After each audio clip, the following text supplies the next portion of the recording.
Daftar pemain timnas Indonesia yang belum pernah dimainkan Sintayong di Piala AFF 2020. Timnas Indonesia bakal tampil di final Piala AFF 2020.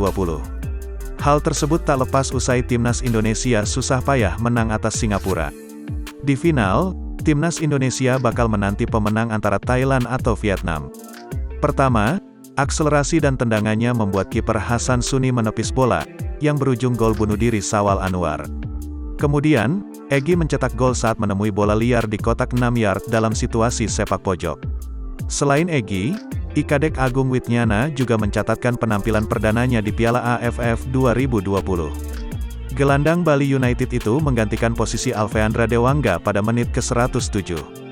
Pelatih Sintayong sudah menurunkan 27 pemain dari 30 nama yang dipanggil untuk berkiprah di Piala AFF 2020. Artinya, ada 3 pemain yang masih nganggur, atau belum mendapatkan kesempatan tampil dari 6 laga Indonesia di Piala AFF 2020 sejauh ini.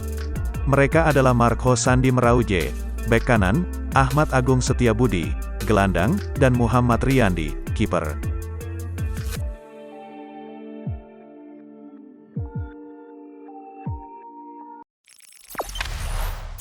Jangan lupa subscribe, share, komen, dan like ya.